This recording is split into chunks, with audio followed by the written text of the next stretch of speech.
आइए बच्चे, आज हम लोग पढ़ेंगे क्लास 10th के अध्याय 6 के प्रमेय 6.3। तो आइए शुरू करते हैं। 6.3 प्रमेय को हम लोग ध्यान से देखते हैं। देखिए यहाँ पर पहले प्रश्न को विस्तार से पढ़ें। यहाँ लिखा हुआ है कि यदि दो त्रिभुज में संगत कोण बराबर है, दो त्रिभुज आप देखिए यहाँ पर दिखाई दे रहा है, दो त्रिभुज है जिसका संगत कोण बराबर है, तो उनकी संगत भुजाएं एक ही अनुपात में होती है और इसलिए ये त्रिभुज समरूप होते हैं। तो देखिए यहाँ पर हम लोगों को क्या दिया हुआ है कि सबसे पहले हम लोग यहाँ पर लिखेंगे, यहाँ पर जो क्वेश्चन बताया गया है कि संगत कोण बराबर है, यानी ये कोण जो है ये कोण डी के बराबर है और कोण बी जो है वो कोण ई के बराबर है और कोण सी जो है वो कोण एफ के बराबर है। ये संगत कोण बराबर है। तो हम लोग सबसे पहले लिखेंगे दिया है में लिखेंगे, यहाँ पर लिखेंगे कि दिया है।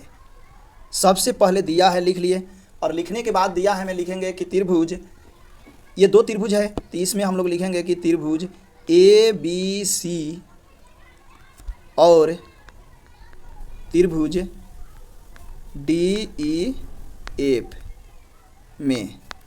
अब इस दोनों त्रिभुज में हम लोग दिया है चुनेंगे, क्या है तो देखिए यहाँ पर जो दिया है कि कोण ए के बराबर कोण डी, कोण बी बराबर कोण ई और कोण सी बराबर कोण एफ। ये हम लोग को दिया है। अब हम लोग को क्या करना है कि ये तो दिया है, हम लोग लिख लिए। अब इसके नीचे हम लोग लिखेंगे कि सिद्ध करना है। तो देखिए यहाँ पर हम लोग लिखेंगे सिद्ध करना है।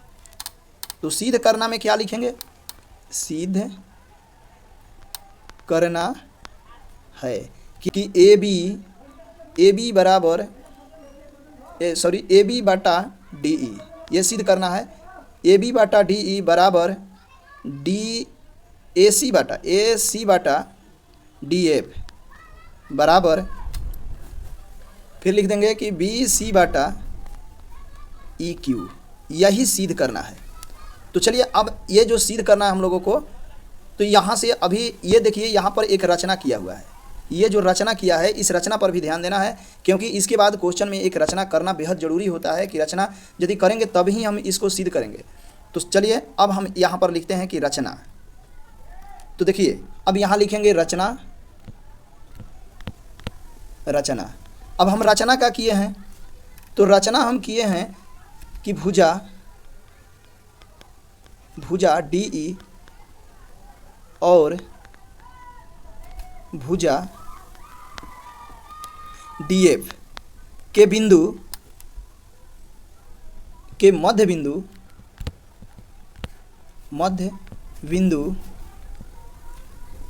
P और Q लिया और उसे मिलाया।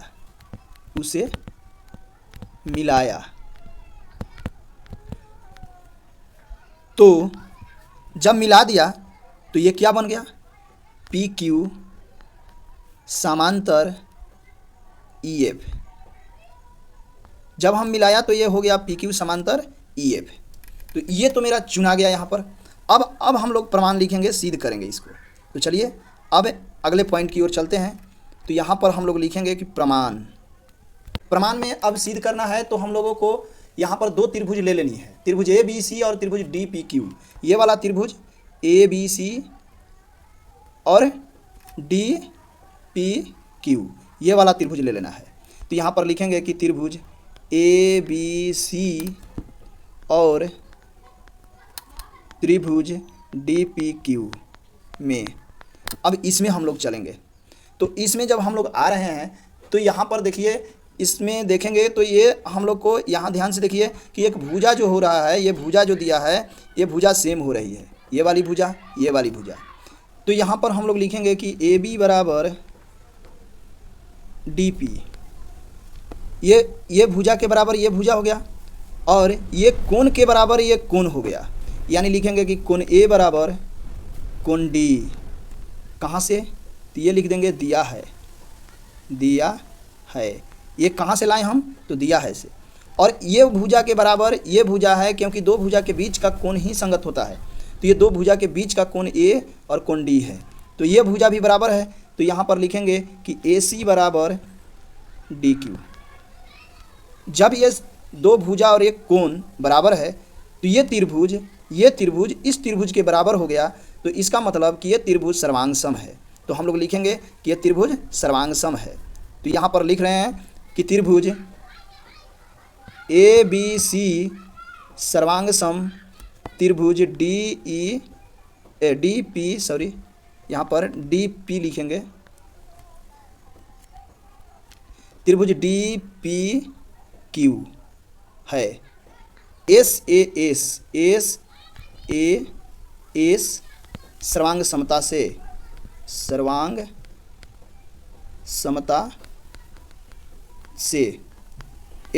सर्वांग समता से ये त्रिभुज सर्वांगसम हो गया।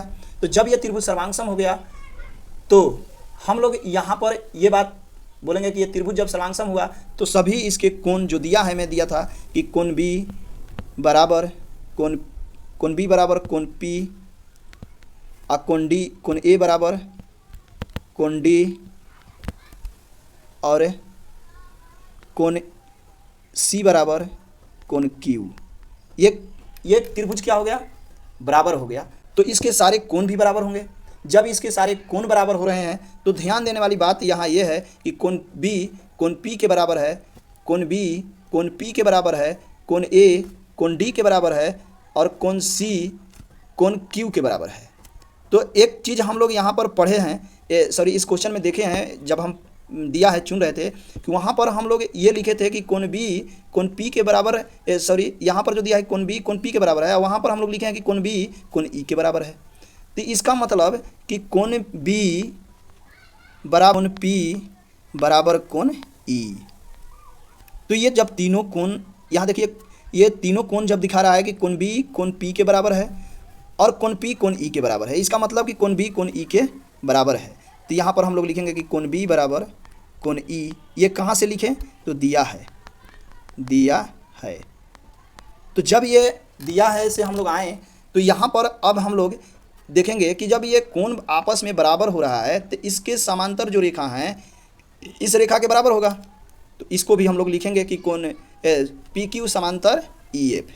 तो यहाँ पर लिख रहे हैं कि पी क्यू समांतर ई एफ। पी क्यू समांतर ई एफ, जब ये भुजा समांतर हो रहा है और ये भुजा कहाँ से हम लोग लाए हैं, तो रचना में चुने हैं। तो यहाँ लिखेंगे कि रचना से ये रचना से लाए हैं। तो जब दो भुजा समांतर हो, जब दो रेखाएं समांतर हो तो भुजाएं क्या होती है, अनुपातिक हो जाएगी। यानी ये अनुपातिक हो जाएगी डी पी बटा पी ई और इधर से डी क्यू बटा क्यू एफ। तो यहाँ पर हम लोग लिखेंगे कि डी पी बटा पी ई बराबर डी क्यू बटा क्यू एफ। ये हो गया, ये अनुपातिक हो गया। अब क्या करेंगे, इसको यहाँ पर लिखेंगे पलटने से, इसको पलटेंगे।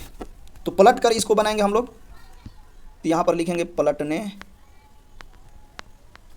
पर, तो पलटने पर, तो इसको पलट दीजिए। तो यहाँ पर पलटने पर लिखिए पी ई बटा डी पी बराबर क्यू एफ बटा डी क्यू। अब क्या लिखेंगे कि दोनों पक्षों में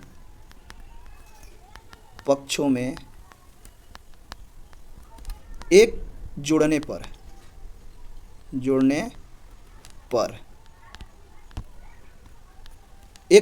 तो अब दोनों पक्षों में एक जोड़ना है।